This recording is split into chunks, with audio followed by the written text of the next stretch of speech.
Hello, it is Ryan, and I was on a flight the other day playing one of my favorite social spin slot games on ChumbaCasino.com. I looked over at the person sitting next to me, and you know what they were doing?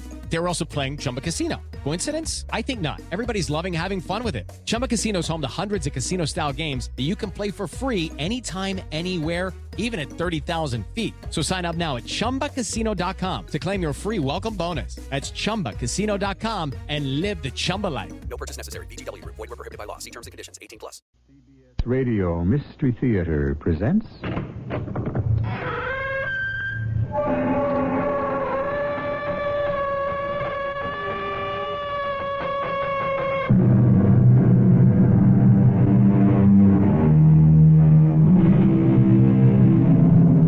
Come in. Welcome. I'm E.G. Marshall. The words traitor and spy are easily applied. Very often, however, events shape destinies. One man's bravery is another man's cowardice. To label a man is to tell what is outside. However, what is inside, what motivates even a hero to change color, is both the tragedy and the mystery of the ensuing hour. Mr. Stansbury, I have here a secret proclamation sent to me by General Washington of the American plan to invade Canada. 8,000 troops are expected from our ally, France, for that campaign. You said 8,000? The British wanted specifics. Well, specifics is what I'm giving you. Benedict, that information is secret. Are you sure that you should divulge... The die is cast, Peggy. There is no turning back.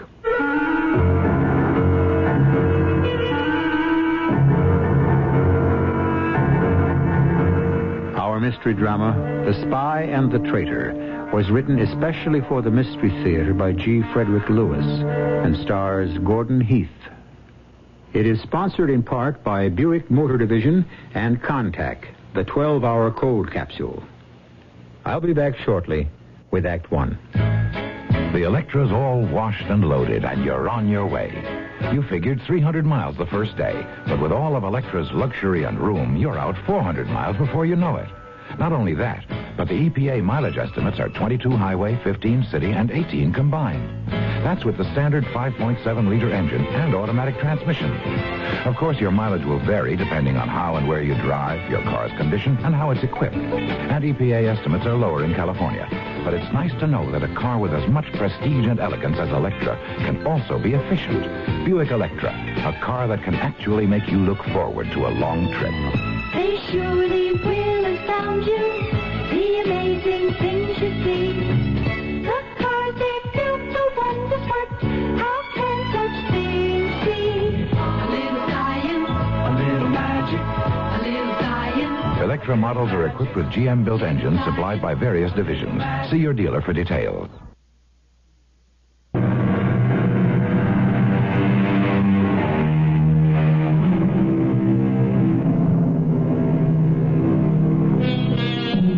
He was 39 years old, a war hero, a loner, daring to do battle against odds and without orders, feared by the enemy and disliked by his soldiers. Were they jealous? Was there a place in revolutionary America for a brilliant general who had the reputation of being a one-man army? He was wounded in battle, decorated, and sent home at 39. He was engaged to marry a girl of 17. His name was Benedict Arnold. They all hate me. The Army, Congress, everyone. Oh, not hate, Benedict. They're envious of you. Who in his right mind wouldn't be? You're the best general old George ever had. The best? You may be right, Peg. I have a feeling for fighting. I've had it since I was 13 in the French and Indian Wars. George Washington. A bullet never whistled past him till he was 21. I know General Washington appreciates your worth. I'm not so sure, Peggy. I wish he would speed up this ridiculous court-martial so that I could clear myself. Then I don't want to hear any more about it. Don't fuss so. Waiting. How I loathe it. And not having any command. Benedict Arnold, will you stop that? I've been put on the shelf, that's what it is. Ben, I'm going to change the subject, and I want you to pay full attention. You know we've been invited to the Meshianza fancy dress ball, and I want your advice. Do you think I would look well-dressed like a Turkish lady? Ben? Ben, are you listening to me? 5 new major generals, and I was passed over. Ben, if you're going to go on and on over that stupid court-martial when everyone knows you'll be cleared, I'm going to have to ask you to leave.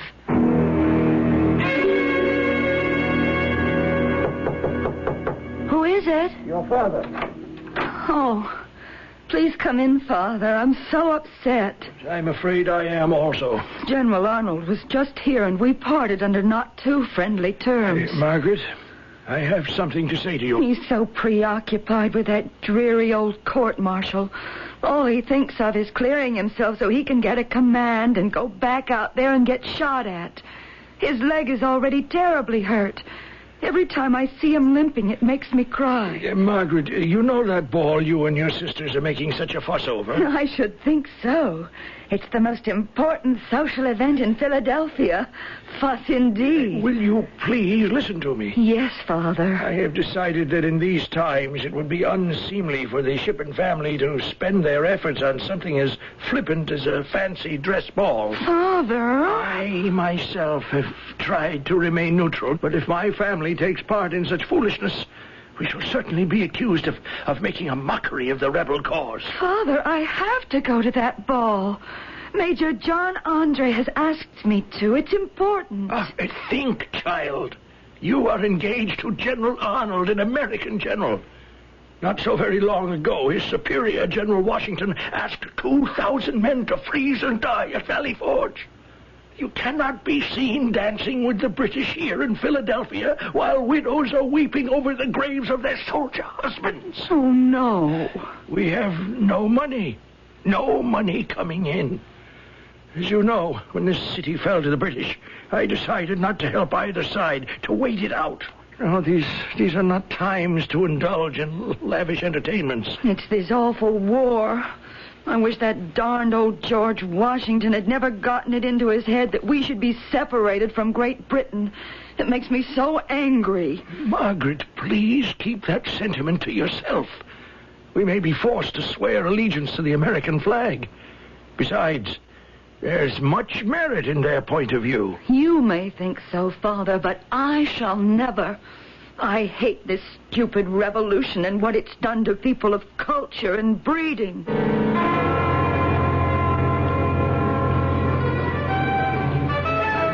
Miss Peggy Shippen, I believe. Major John Andre, an honor. What an exquisite gown. Thank you. I hadn't expected you at the ball. Why not, Major Andre?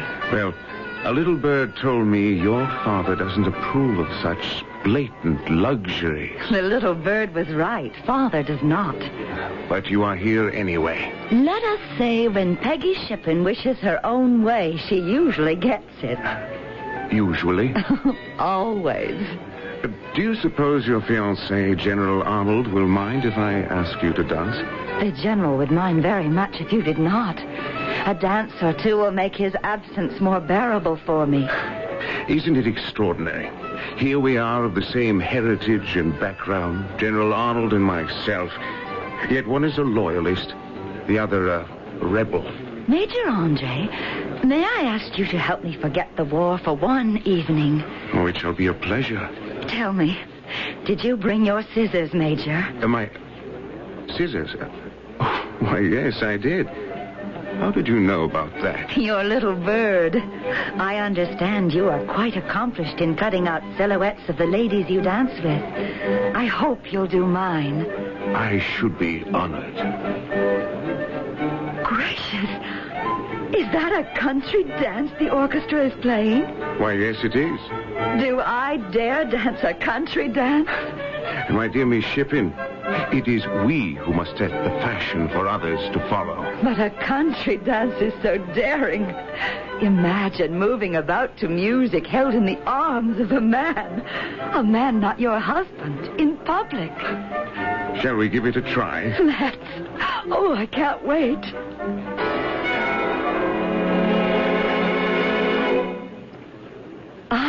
absolutely exhausted. 4 whole country dances. Miss Shipping. Peggy. Well, good. Then I can be John to you. Peggy, a glass of punch? Oh, yes. I need something to revive me. Doesn't this awful revolution seem far away to you, John? One for you and one for me. To your health. Thank you. No, the war is very close to me, especially since my promotion to Deputy Adjutant General. I am impressed. You have new duties? Chiefly that of intelligence, the gathering of information. You mean spying? Oh, I've said too much already.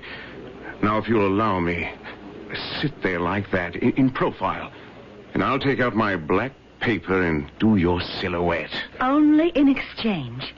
Exchange? May I see the scissors? Here, Peggy, what are you doing? Snip, snip. A fair trade. A lock of your hair for my face on paper. I must say, Peggy, for a young lady of your young years, I would say you are one of the most dangerous I have ever met. Because I cut off a lock of your hair as a keepsake? Now, stop blinking your eyes and hold still. The nose. I would say you have all the earmarks of a headhunter. You flatter me. And if I know anything about that type of lady, one lock of hair won't satisfy you. You won't rest until you have my entire head. Ben? Husband? Please come to bed. I'm coming, Peg, dear. Do you know what day it is today? Of course I know. The 8th, Tuesday. Is that all? 1779. Oh, Ben, today is our anniversary. It is. Yes. 1 month married today. Ah, yes. What is it, Ben? Don't I please you? Of course you do, Peg. It's obviously I who doesn't please you. I don't know what you see in me. Crippled. I won't have you talking that way. You should have married a younger man like John Andre. Will you stop that? I love you.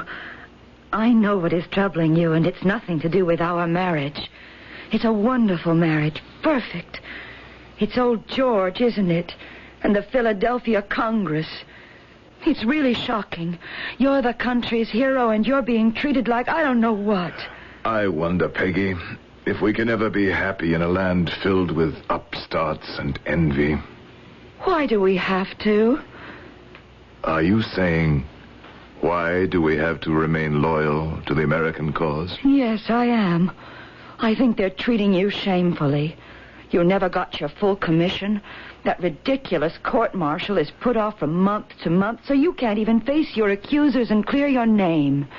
If you were a ranking officer in the British Army, you can be sure they would never treat a great man like that. No, they wouldn't. It must be a peculiar American trait to heap honors upon a man, and when he has served his country well, then to drag him down. Peggy, are you saying we should consider going over to the British? What do you think? I wonder how one would go about it. John Andre might have an idea. He's in intelligence. And because we know him as a friend, he'd keep it a secret. Yes, John Andre. I remember being a little jealous of him and his attentions to you, Peg. Little did I think someday I might need him.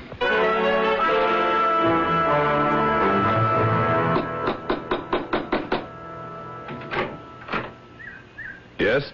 Is this the Penn Mansion? Yes. General Benedict Arnold? Yes. Sainsbury's the name.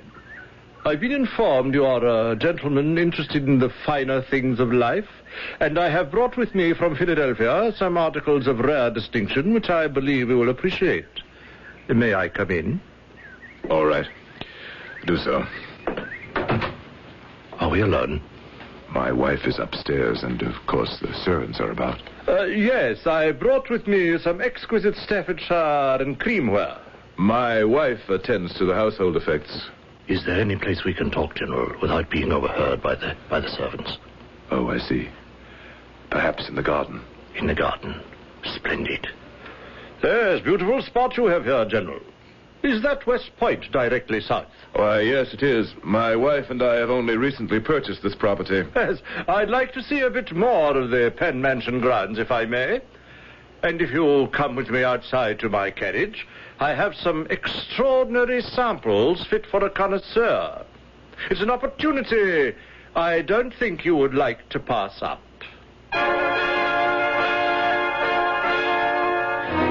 Is this strange man selling porcelain or Great Britain? It's one thing to think about changing one's allegiance, another to take action. But when one is faced with a wall of delays, making it impossible to clear oneself, when one is suspended from rank and duty without a trial, perhaps that first step is not such a big one. I'll be back shortly with Act 2. We're going to stick our neck out and tell you something. It's hard to miss with Arrow shirts. And the reason is so simple. America's shirt maker is Arrow shirts. America's shirt maker has done it again with what is probably the best shirt collar ever made. Arrow's patented custom collar, and only Arrow's got it. It's a whole inch wider at the bottom than the top, just like your neck is.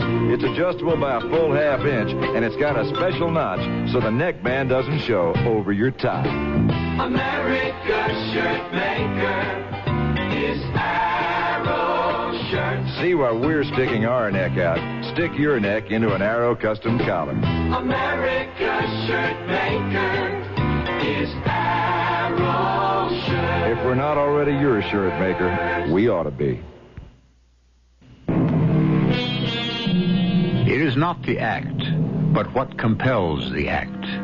Why does a man cheat at cards, lose a job, even kill another? How often have we been told the fault lies not in our stars, but in ourselves? Here we have a man of great courage, a winner of battles, a gainer of medals, who is about to desert his country. Well, let us see if we can pluck out the heart of this man's mystery. Word has gone out to Major Andre that Benedict Arnold wished to defect. Now the British reply has come knocking at his door. I have brought with me a personal message from Major Andre. Proceed. You sent him a note asking to be assured the British were not planning to give up the war. The answer to your question is assurances are given. Good. You asked for suitable pay from the British as inducement. No, not inducement. Compensation. Major Andre agrees in principle that you should be compensated, but does not agree to the specific sum you requested. Oh? He directs me to tell you the amount will depend upon what services you render to the British. And what about my question? Should I openly go over to the British side now? The Major says no, not now. To continue as you are. Serve us in secret. Has the Major asked for an immediate answer?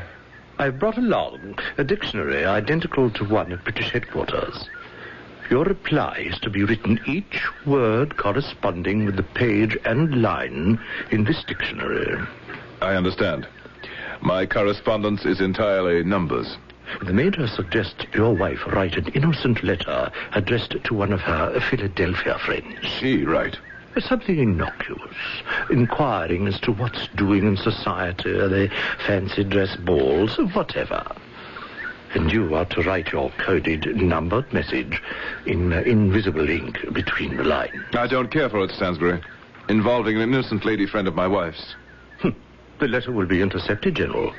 It will never reach the party. I suggest you put your thoughts down on paper. I will return to Penn Mansion in an hour for your answer. Answer? What answer? For the name of the person to whom your messages for Major Andre will be addressed. I cannot promise you that. I shall have to consult my wife. A messenger? When was he here? He has just left. What did John say to your proposal? Tell me. Tell me. The British don't want me to publicly change sides. But why not? I don't understand. They want me to secure a command I can betray. But how can I? Washington is holding off giving me a post until this wretched court-martial is over, and there's no date set for it to begin. What about the money? Nothing definite. Oh, yes, they'd be delighted for me to tell them of troop movements, secret dispatches, etc.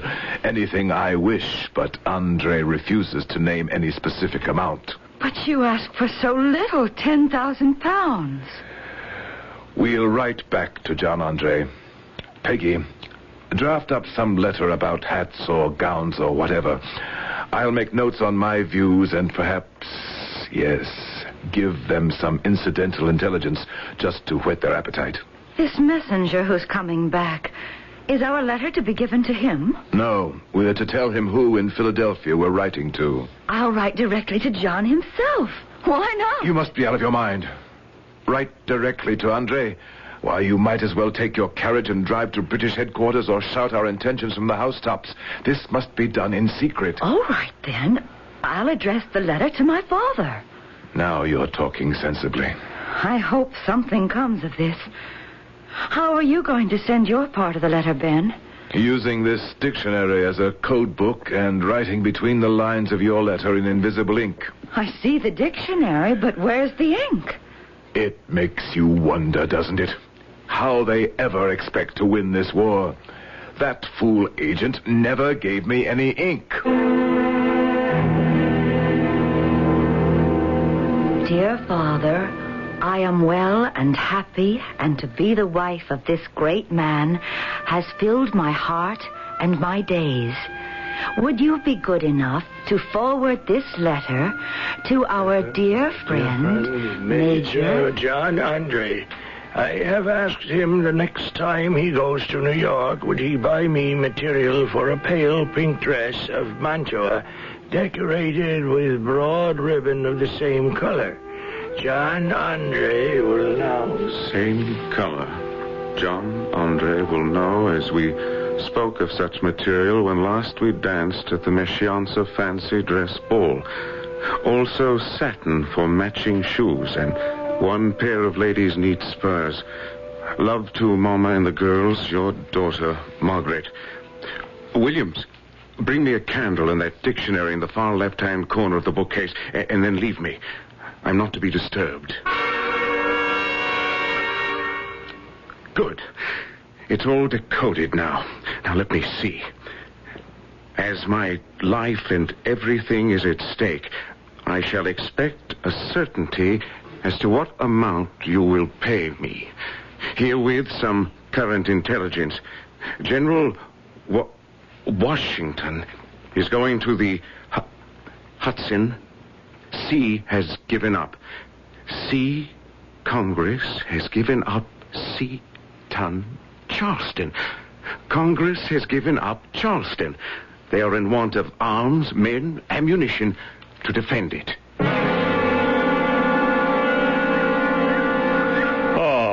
Your garden is quite as lovely as I remember it, General Arnold. You will forgive me if I don't get up. I've had these chairs placed out here at various intervals so I could rest. Oh, forgive me. May I bring you a cushion from my carriage to make your back more comfortable? I shall feel more at ease, Stansbury, if you bring me favorable news from the Major. He's received our letters. Yes, and has entrusted me with the answer. We are to drop the dictionary code. He now fears that the correspondence may fall into the wrong hands and your cooperation is too valuable to risk. Then he agrees? To an extent. To the extent of £10,000 in my terms? No. The Major cannot see any payments to yourselves until you have made a real and generous effort. He suggests you make a little exertion. Are those his words? Verbatim. And procure an accurate plan of West Point, boats guarding the Hudson River, etc., etc., and also the American Army's battle orders. Andre doesn't realize the problems. No, I don't like this method of communication. Letters, codes, second-hand replies by agents. You will forgive me, Stansbury. Most unsatisfactory. Which brings me to my next point, General. The Major says if you could enable him to see you, he is convinced a personal conversation would satisfy the both of you entirely. No. To meet him face to face, yes, yes. Tell the Major I am of like mind. I shall arrange it.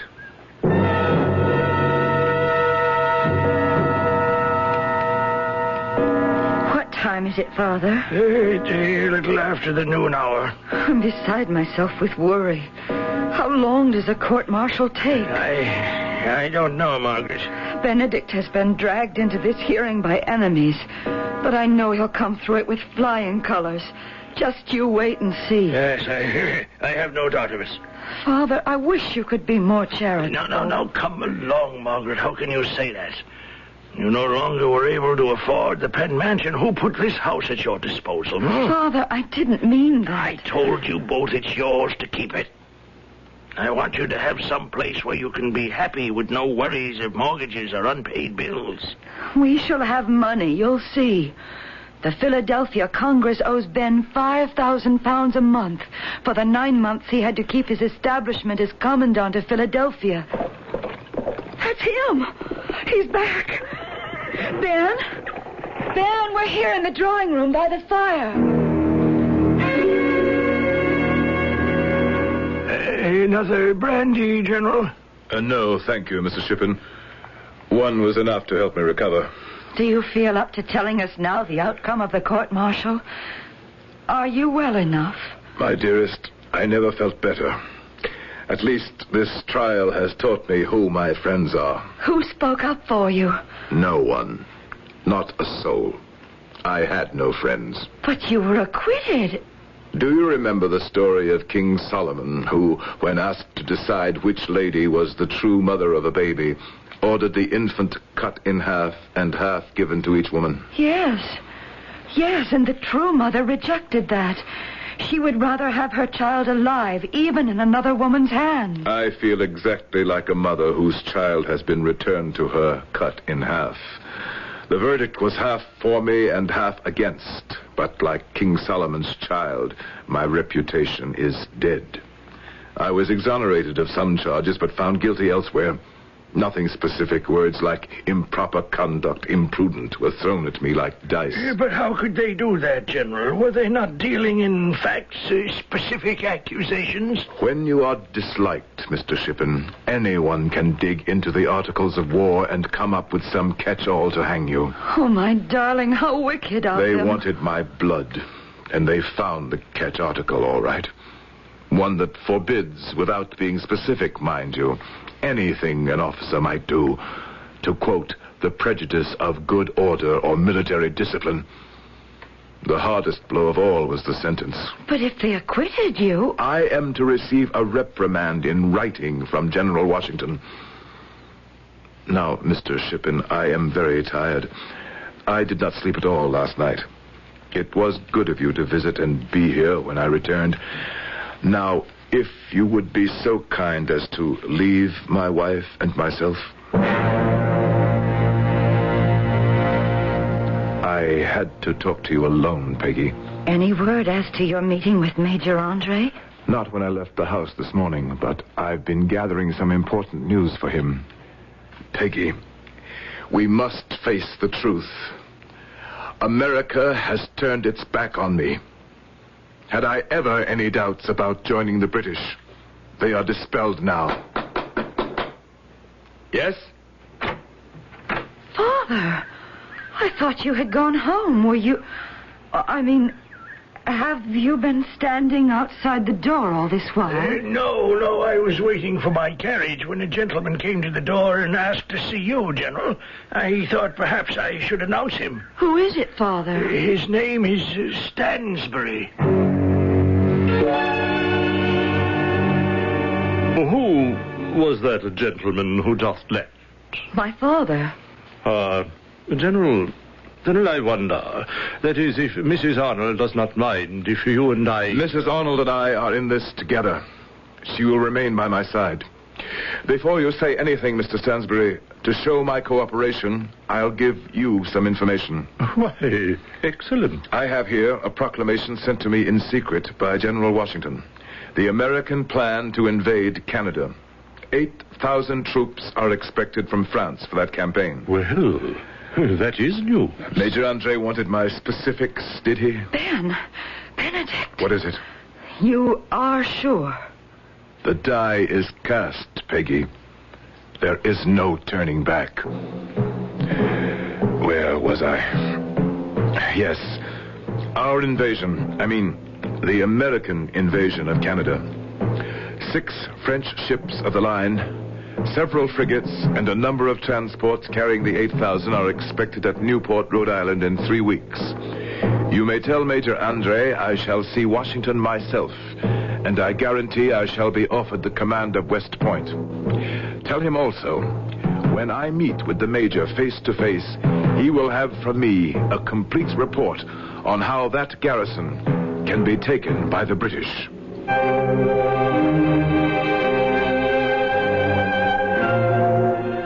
A sad day for patriots. The man was noble, but with his last attempt he wiped it out, betrayed his country, and his name remains to the ensuing age abhorred.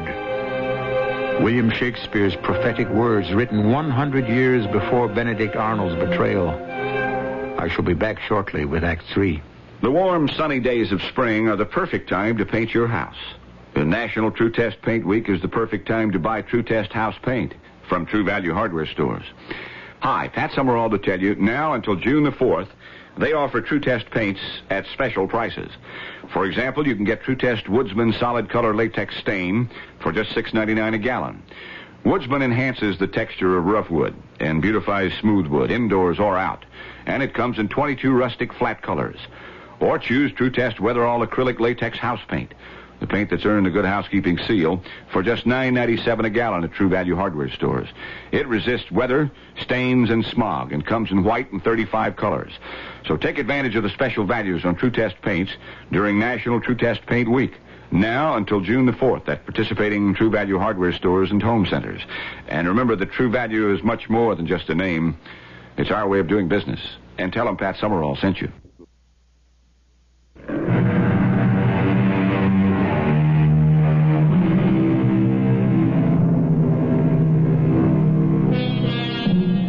It is night. Benedict Arnold, his wounded leg propped up beside him, is being rowed to a secret rendezvous near Dobbs Ferry. 30 months of glory, of battle scars and battle honors, and 30 more months of suspicion, disgrace, and despair lie behind him. There is no turning back now. Under the false flag of truce, the British major and the American general, the spy and the traitor, are about to meet. Arnold? Andre? I've been waiting for you. When did you arrive? A few hours ago. Down there. Look over the cliff. Can you make out a mast? No, don't get up. I know your foot is a great bother. I waited till it was dark. So you came by ship? Yes, the Vulture. Are you alone, Benedict? Yes, John, you? I left Stansbury on the beach below. A useful man. He knows this whole area on both sides of the Hudson like the back of his hand. How is Peggy? Oh, this adventure doesn't sit well with her. I understand you have a baby. Congratulations. A boy. That doesn't make the strain on Peg any easier. But she insists on knowing everything I do every step of the way. I'm sorry the court-martial did not go well for you, Benedict. It was the next to last straw. Was there a last straw? Oh, yes. Old George himself had to write to me my actions were improper. But I made him eat his words, which he yet doesn't realize. I don't quite understand. It was simple. I made him ashamed that he had to reprimand me. So from there, it was only a step to get him to agree I should be the commander of West Point. Yes, old George will learn how foolish it is not to be loyal to Benedict Arnold. That's good news. When do you take command? Soon. But I haven't been twiddling my thumbs, waiting. Now, I have brought with me, John, a detailed drawing of the fortifications. Drew it myself. Here. Put it in your pocket.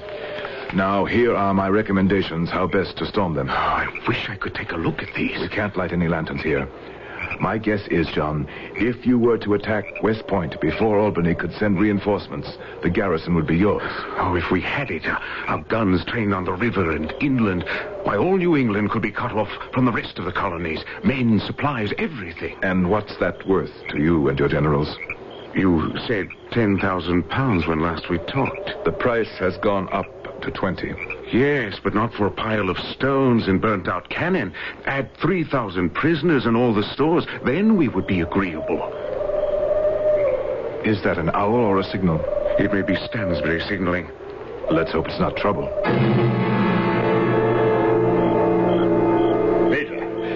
Major Andre. Yes, Stansbury, what is it? The boatman, sir. The one who rowed us from the Vulture. I took a tour of the beach to keep my eyes open for the enemy patrol, and when I returned, the boatman was gone. I didn't believe him. He told me if the hour grew late, he wouldn't be able to row me back. But I didn't believe him. Will he come back for us in the morning, sir? One would hope so, but who knows? All right, Stansbury, back to your watch down at the river's edge. I'll call you when I need you. Yes, sir. But don't worry, sir. I'll keep my eyes open. It's not a pleasant sensation being in enemy territory. What if there's no boatman in the morning? What then? Your agent, Stansbury, has a house nearby, doesn't he? About a mile upriver? Yes, he has. Then that's where you and I shall spend the night. It'll give us more time for me to explain the drawings and specifications.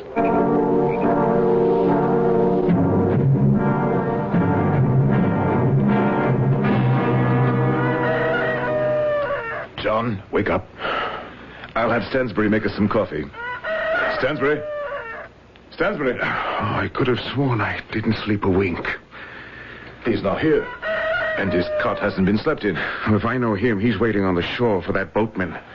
I want to give you these papers as well before I forget. The ordnance at West Point, guns available, number of men protecting each fort. Then, here, secret plans of the artillery commander in case of attack. Here, Washington's own top-secret military plans. I'd say I could guarantee you at least 3,000 prisoners. If so, the £20,000 are yours. I knew you would see it my way. Expensive soldiers. I don't haggle. The price has gone up in 17 centuries. I don't follow you. One used to be able to buy a man's freedom for 30 pieces of silver. John, I don't care for that. If you British have any second thoughts about doing business with me, please come out and say so. I'm not in the least ashamed of what I'm doing. Neither am I, Benedict. It was thoughtless. It was a thoughtless remark. Put it down to my fears of how I can get safely back to Philadelphia. Peter! General! Come in, Stansbury. I've been on the beach since 5 this morning. The boatman didn't return? No, he didn't. But even if he had, there's no warship to take you on. What? The Vulture is gone? One of the local farmers told me he saw it pull anchor and disappear last night. Well, how am I going to get back to our lines undetected? I'd say it's time to consider escape plan number 2. Stansbury, I want you to show the Major the way overland. Stay with him. Of course I will. I've done it many times. On horseback, in my British uniform? You want me to be shot? I'll give you letters of passage. They'll have to let you through the lines. I can give you a long cloak instead of your jacket, sir. Then your breeches and boots won't be seen. Capital. Believe me, John, it's quite safe. To spend the rest of the war in a prison camp. Unthinkable. Were it not for my bad leg, I'd accompany you myself. There's no danger, John. Look, if I had any doubts, would I even consider you carrying these incriminating documents? You're certain? I risk everything also, John. The papers you carry could send me to the gallows.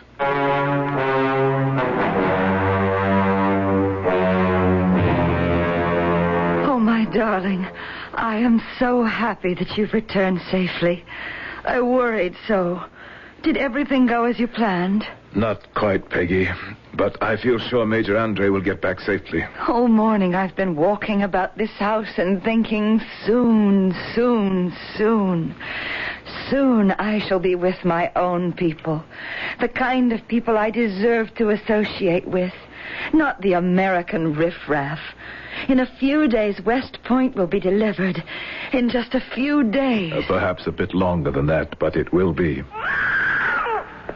The baby. I must go to him. Peggy, would you remember one thing? There are 1,000 things about you I can never forget, Ben. What one thing? Last night, when I was returning home, riding alone, I prayed that whatever might happen to me, you would always remember our happy days together. How you talk. Our happiest days are yet to come.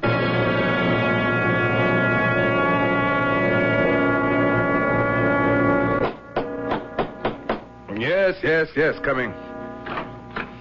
Stansbury, back so soon? What are you doing here this time of night? Let me in, quickly. Do you realize it's 3 o'clock in the morning? All is lost, General. What do you mean? They captured us, Major Andre and myself. I managed to escape. Oh, good Lord. What is it? What's the matter? I'm sorry to intrude at this late hour, Mrs. Arnold, but... John Andre has been captured. No. Go ahead, Stansbury. Tell me how, when, and where. We had come as far as Tarrytown, sir. The British outpost at White Plains, only 15 miles away, when 3 men, armed, stopped us. The Major handed them the General's pass, your pass, sir.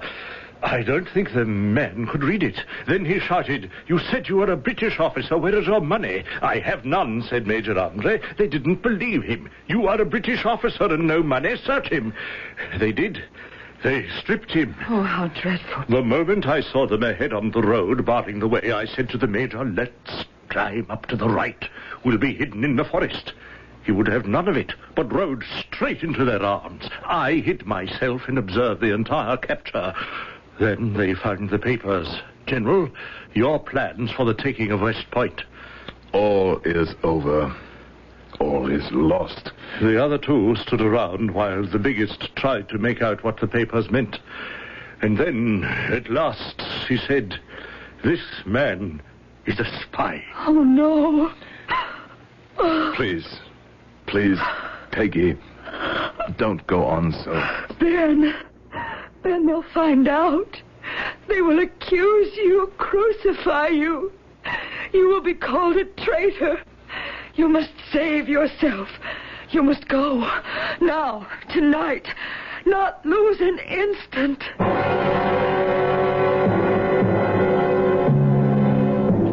General Washington, sir, I have had much time to reflect since my escape and the sentencing of Major John Andre. I know the world will accuse me for what I have done as wrong. Believe me, sir, I have ever acted from a principle of love of my country. Too often have I, in the past, experienced the ingratitude of my country. I ask not, therefore, for any favor for myself, only that you extend your hand, sir, to protect Mrs. Arnold. I beg she may be permitted to return to her father in Philadelphia. I am alone to blame. No one must share my grief other than myself. Your faithful servant, Benedict Arnold.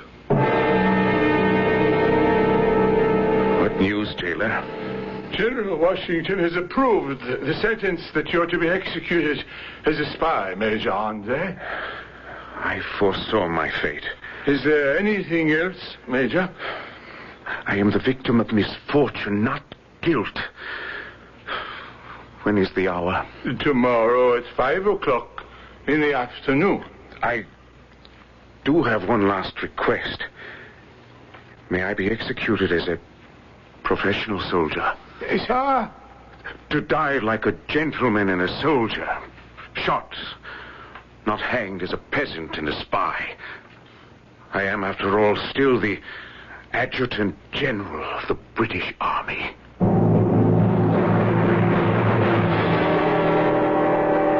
Hanged? They hanged that great man like a common criminal? Margaret, you must calm yourself. I have no one. You know that, no one. Benedict has deserted me. I'm all alone with my baby. Please. I haven't a friend left in the world. Do you know that? I did have a friend once. A good, kindly, good friend. Yes, I did. Look, sir, he was my only true friend. This was his. That lock of hair? A long time ago, at my very first ball, John Andre gave me this lock of his hair. He let me cut it from his head. Do you know what he said to me, sir? Margaret. He said, "Peggy, I know you. You won't be satisfied with one lock of my hair. You won't rest until you have my entire head. Oh, dear Lord, what have I done?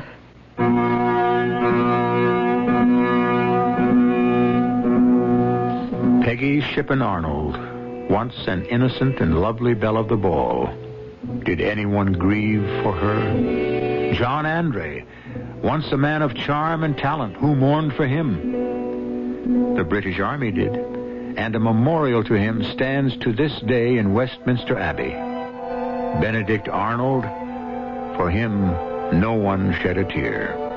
Once a hero, but forever is he remembered in history as a traitor. I shall return shortly with a few more thoughts on this tragedy.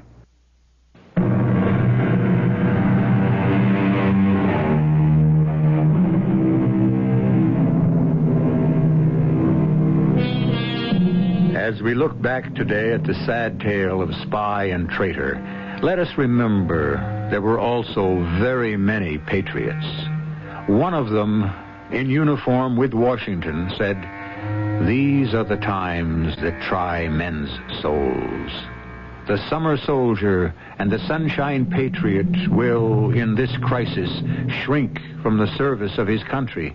But he that stands it now deserves the love and thanks of men and women." Said by Tom Paine in 1776. Today, we can say it no better. Our cast included Gordon Heath, Catherine Byers, Howard Ross, and Earl Hammond. The entire production was under the direction of Hyman Brown. This is E.G. Marshall inviting you to return to our Mystery Theater for another adventure in the macabre. Until next time, pleasant dreams.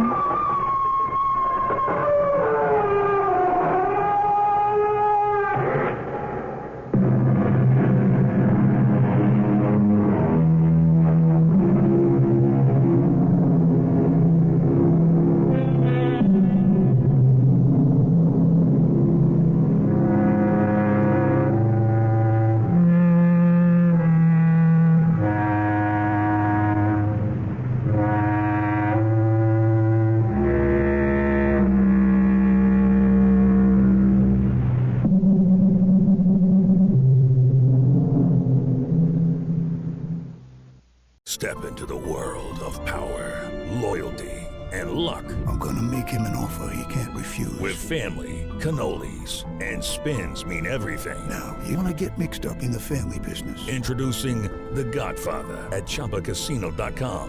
Test your luck in the shadowy world of The Godfather slot. Someday, I will call upon you to do a service for me. Play The Godfather now at ChumbaCasino.com. Welcome to the family.